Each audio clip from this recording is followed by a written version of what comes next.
overview of key new commandlets. And this is sort of my miscellaneous nugget, a good way to wrap things up. We've obviously looked at a lot of new commandlets throughout this series of nuggets.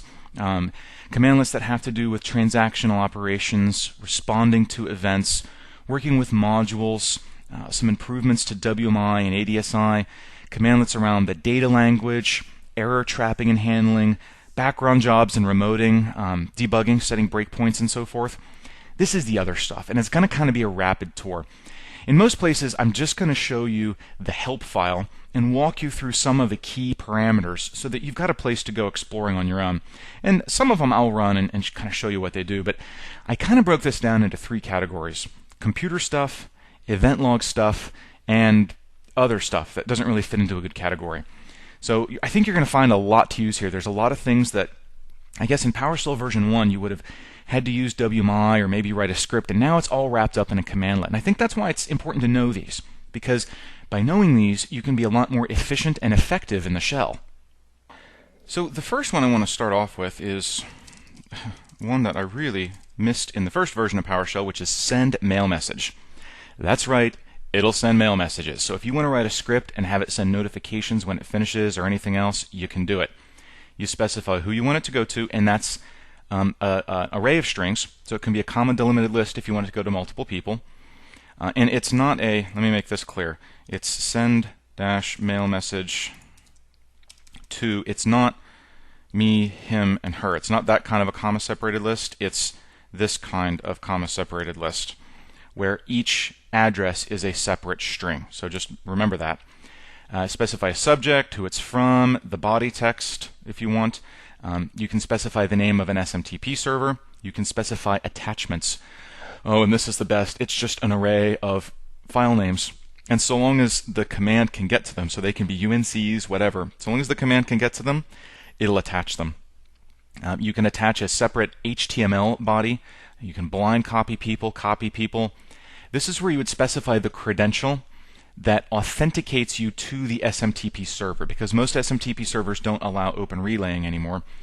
If you need to authenticate to your mail server, this is where you specify your username. Delivery notification option, none, on success, on failure, delay never. Encoding, priority, low, normal, high. Do you need to use SSL? This is a great commandlet, and I love it. Another commandlet that I love is test connection. Now, here, let's just do this real. Test connection to msn.com. Nope, it doesn't look like it's working. There we go. Testing failed due to error. Okay, so now we can, it's going to do it 4 times too. Stop, stop, I know it doesn't work. It's because they don't accept the pings. So let's just test localhost now. Works perfectly.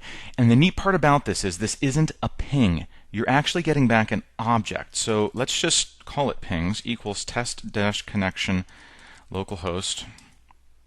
And it's taking a second because it's going to do it 4 times by default. But then I can take that pings, take a look at it. Let's actually select the first one and show you all the properties that you get back on this result object. You get back the address that you pinged. You get all this detail, including a status code. And if the status code is 0, that's good news. But you get the time to lives, you get the protocol address, so it actually pinged this on an IPv6 address. I told it localhost, and that's what it resolved it to.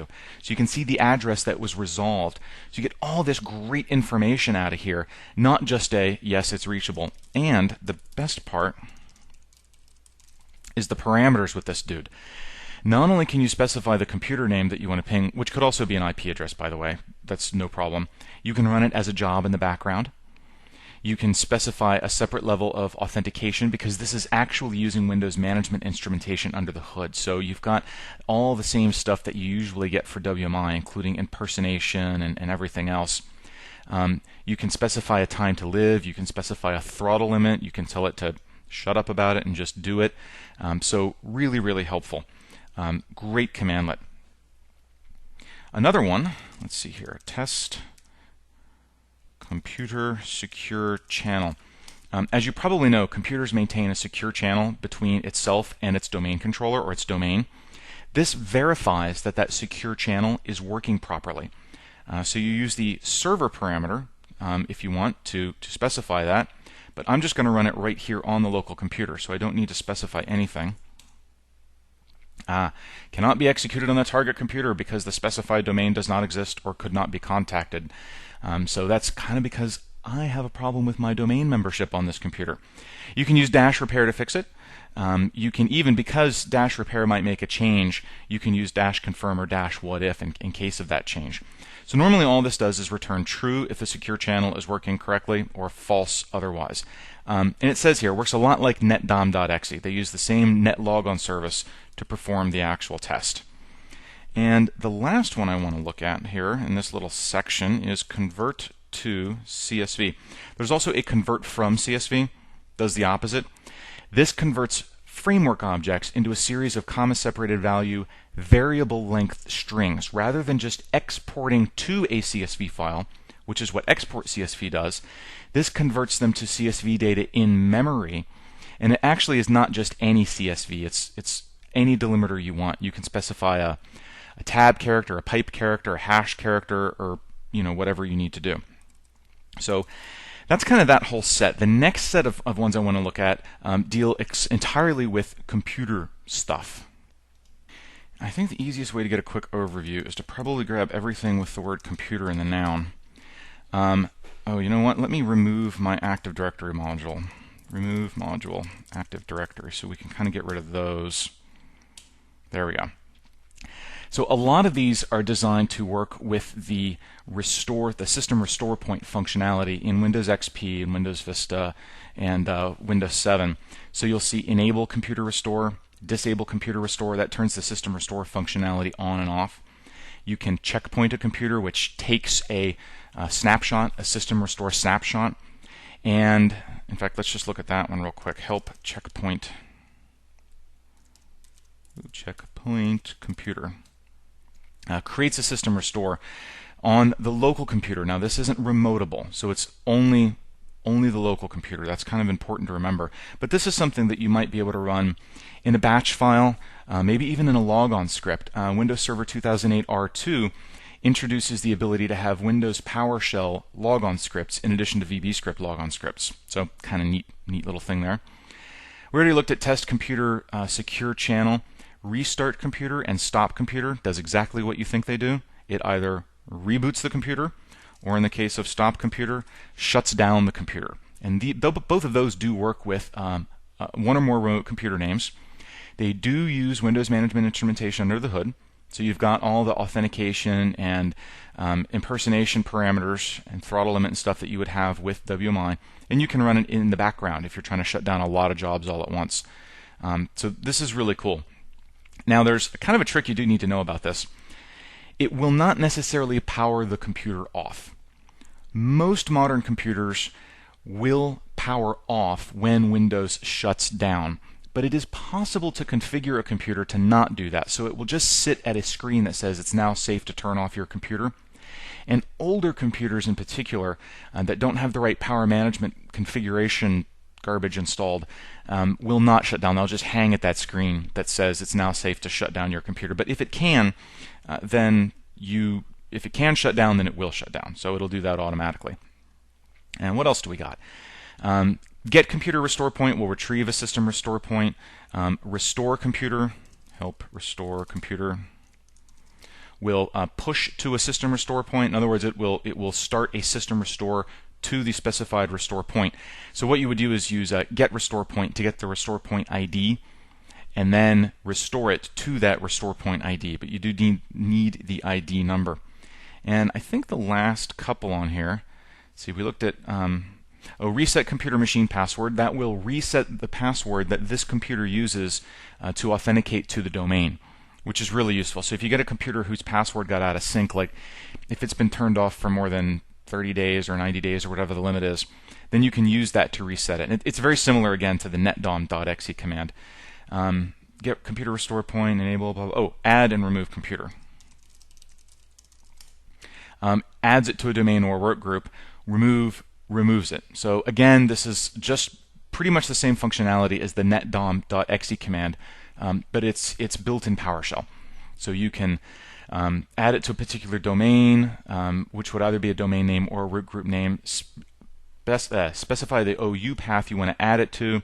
If you need to specify an alternate username to authorize the adding to the domain, then you can do that. So workgroup name would go down there instead, and again, credentials, everything else. So really useful stuff for working with computers and computer management. Gives you a lot of things that you can do now for desktop provisioning. You know, if you've got a script that runs through and does a bunch of different things on a computer, then these are now a lot easier to do within PowerShell than they were in version 1. Okay, next up are some, well, I guess a little bit random one. Here's get hotfix. This will retrieve a list of the hotfixes that have been applied to the local computer, or you can specify a computer name. Go to a remote computer. And credentials as well. You can specify an alternate credential if you need to connect it to the remote computer. So definitely useful.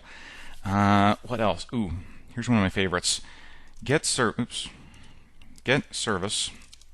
not a new commandlet, out grid view.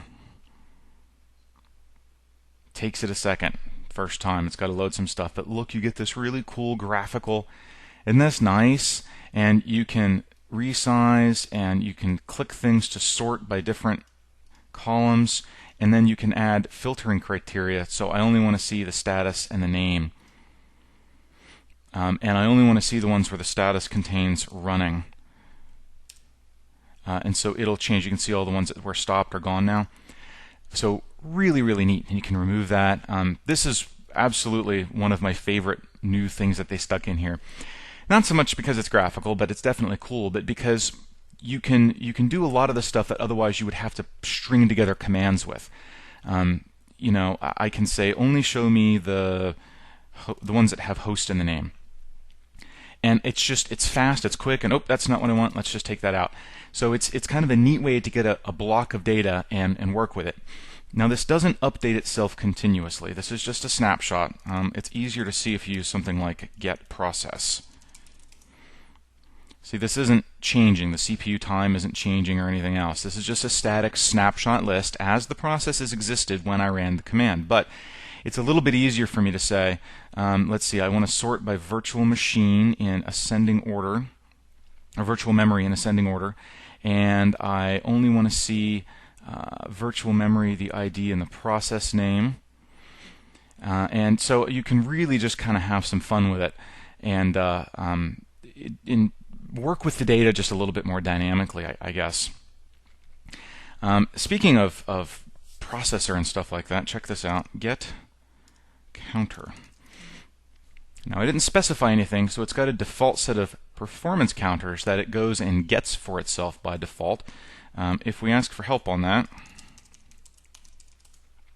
you can see that you can specify the name of a particular counter or one or more, get them from a remote computer, sample them continuously. You can specify a max number of samples too, so that it will eventually stop, and tell it sample every 5 seconds. That's your sample interval.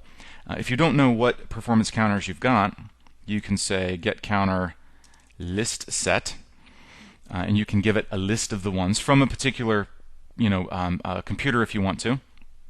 You need to provide a parameter type there. There are some examples. Obviously, if we do help -full, there are examples down at the bottom that will show you some of what you can type to get these things out. But the other cool one is actually the two cool ones. Once you've gotten some performance counters, you can pipe them to export counter and take those objects and create a counter log file. So let's say you've done that. Let's say you've got a computer, a server, and you've set up a batch file or a scheduled task, and at 3 in the morning it gets up and it samples for an hour and then exports all that information to a counter log file. So now you've got that counter log file. What can you do with it? Well, you could just open it up in the performance console, the system, the profiler console. The other thing you can do is import that log file and create a bunch of objects. And that would allow you to resort and examine everything within PowerShell. So you've got a couple of ways you can work with it, and it's really great. Any performance counter that's installed on the system can be retrieved by get counter. So really, really great tool. And the last random one is literally get random. Generates a random number. if you pipe it a bunch of objects like get process, it'll get a random one of those objects and return it. And if you need a little bit more control over it, it's got parameters for that. You can specify a maximum and minimum value, and you can set the seed, because it's not technically random, it's a pseudo-random number. If you just run it with nothing, though, what you get back is just a random number between 0 and the maximum value for a 32-bit integer, which is 2,147,483,647. That'll be on your test later, by the way. Make sure you remember that number. So those are just some more miscellaneous ones. And I think my last set relates to events and event log management. Now, I kind of need to make a little bit of a distinction. We're literally talking about the Windows event logs and the things that go in them, not the operating system interactive events that we were discussing in nugget number 16. So let's start with a get command noun event log. We've already looked at get-eventlog, retrieves events from the log. Clear event log, bet you can figure out what that does. Limit event log is what applies, limit event log, a limit, sets the event log properties that limit the size of the event log and the age of its entries. So you can sort of specify maximum size, overflow action, overwrite as needed, overwrite older, or do not overwrite, minimum number or maximum retention days, and so forth. So that's useful for configuring logs. Again, it's a script you might put together to provision a new server or a desktop. You can create new event logs. You can remove an event log. You can show an event log. Let's show event log. Does nothing. I'll show you why. Oops. That's going to pop it up here. Don't want that. Show event log just launches the event viewer. So probably the easiest thing would have been for me to specify a computer name to show you something interesting, but if you just run it, it's going to show the event logs in this computer. If you specify a remote computer, then it's a little bit more interesting, because it's going to go launch the event viewer attached to that remote computer. So you can see now it's currently in the process of reading through all the Windows logs. So that's neat. I guess you can kind of think of that as like an out grid view, since it pops up a graphical display. So that's show event log, and then write event log. I love this one. You can actually write to the event log. Give it the log name you want to write to, specify a source string and an event ID number, the message that you want to go in there. The entry type can be error, warning, information, success audit, failure audit. You can specify a numeric category, and you can specify a computer name. Raw data is a little bit tough. You have to have an array of bytes. If that's something and you know what that means, then that's how you do it. If you don't, then it's unlikely you'll ever use it. So it's kind of cool. Now, these only work. This is important. This is a good note. I'm glad this came up. The commandlets that use the event log noun only work on the classic event logs. So that's, if I go into my server manager, did I click it? Is it coming up? Do we have a server manager? There it comes. And I go into Diagnostics, Event Viewer. It's these Windows logs, Application Security, Setup, System, those. It's not all of these other fun logs that get created in the new Vista/Server 2008 style. And it's telling you if you want to use those, use the get win event commandlet. So let's look at that. Help get win event. This gets events from event logs and the event tracing log files, both on local and remote computers. You still need to specify the log name, but you can specify a computer name, alternate credential, an XPath, which is an XML query language. That allows you to query specific events out of those new logs using the XPath syntax, which is totally beyond the scope of what we're going to talk about here. You can list logs, list providers, and as always, if you need to see some examples of how those things work, -full will explain everything, give you some nice examples in there, and then at the end it'll give you a whole set of examples. So for example, I could say get win event list log setup, and I get all that information. That particular log is set to circular. It's got 17 items in it. So anyway, good examples. Great way to work with the different event logs. Now, there's a couple of others that you may want to play with. I guess that's probably the big one there is win event. Let's go back to GCM noun event log. Make sure we got them all. Clear, get will retrieve events, limit reconfigures, new creates one, remove removes one, show brings it up in event, and then write will write to it. Yep, that's all of them. So this has sort of been the quick tour of some of the new commandlets, the majority of the new commandlets that we haven't covered elsewhere. Obviously, you're going to want to explore these on your own. Read the help. Read the full help. The more you get to use these commandlets, the more you get to know these commandlets, the more effective you'll be in Windows PowerShell version 2. So this nugget was all about the extra commandlets, the new commandlets in PowerShell version 1 or version 2 that we haven't already touched on elsewhere. We looked at the computer stuff, restore points, restarting, stopping, domain changing, stuff like that. We looked at event log stuff, creating event logs, writing to event logs, viewing event logs, and so forth. And we talked about miscellaneous stuff. Get random, out grid view, which I really love, get hotfix, the performance counter stuff, send mail message, test connection, converting to and from CSV, all sorts of stuff like that. And again, we didn't walk through detailed examples on every one, but the important thing is that you know they're there, and you know where the help files are located. And by now, you're comfortable using those help files. And you're going to find lots of examples there, and just by knowing these exist, when you need to accomplish one of these tasks, you'll know that the commandlet is there to do it. So you won't spend a lot of time trying to figure out how to do it. You'll just have to read the help to get the right syntax, and you'll be done and ready to go. I hope this has been informative for you, and I'd like to thank you.